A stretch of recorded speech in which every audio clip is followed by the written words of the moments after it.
इस वक्त की बड़ी खबर गैज शहर के शाहमीर तकिया निवासी दिव्यांग फिरोज सड़क दुर्घटना के बाद जिंदगी की कठिन लड़ाई लड़ रहे हैं।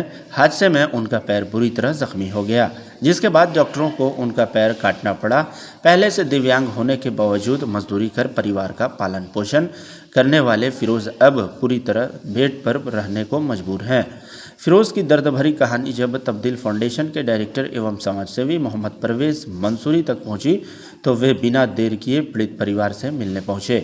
हालात जानने पर सामने आया कि फिरोज के 3 छोटे बच्चे हैं और परिवार पर आर्थिक संकट गहरा गया है। मानवीय संवेदना का परिचय देते हुए मोहम्मद परवेज मंसूरी ने पीड़ित को तत्काल आर्थिक सहायता प्रदान की। साथ ही उन्होंने फिरोज को कृत्रिम पैर लगवाने का जिम्मा भी अपने ऊपर लिया ताकि वे भविष्य में फिर से सामान्य जीवन की ओर लौट सकें।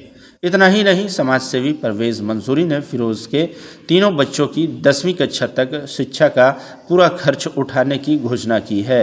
उन्होंने कहा कि बच्चे शहर के किसी भी प्राइवेट स्कूल में पढ़ें, उनकी पढ़ाई आर्थिक तंगी के कारण नहीं रुकेगी।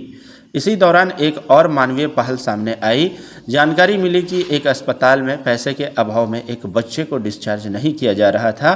सूचना मिलते ही मोहम्मद परवेज मंसूरी अस्पताल पहुंचे, आवश्यक आर्थिक व्यवस्था कराई और बच्चे को अस्पताल से डिस्चार्ज कराया। गौरतलब है कि शाहमीर तकिया निवासी मोहम्मद परवेज मंसूरी लंबे समय से जाति और धर्म से ऊपर उठकर समाज सेवा के कार्यों में सक्रिय हैं। कोरोना काल के दौरान उन्होंने ज़रूरतमंदों को दवाइयाँ, राशन, ऑक्सीजन और रक्त उपलब्ध कराकर इंसानियत की मिसाल कायम की थी।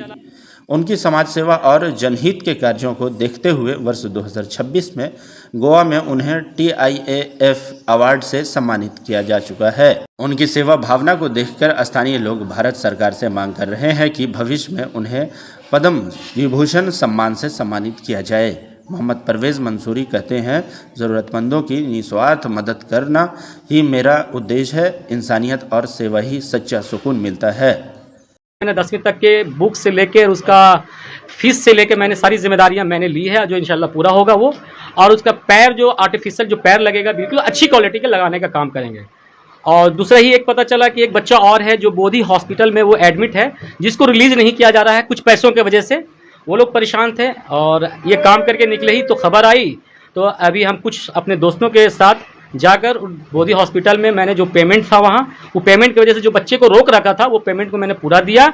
और पूरा करने के बाद वो बच्चे को वहाँ से रिलीज कर तो दूसरे हॉस्पिटल में उसको शिफ्ट करने का काम किया जाएगा। और मेरा दुआ है कि वो जो भी बीमार हैं, परेशान हैं, उसके माँ बाप वो जल्दी से सेहतयाब हो जाए।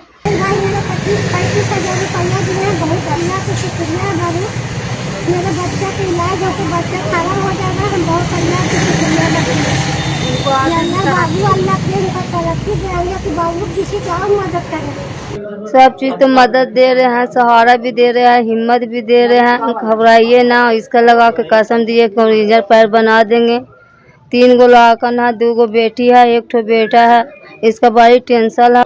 परवेज भैया पैसा भी कल दी से समझा बुझा रहा, अपना भाई से ज़्यादा मदद कर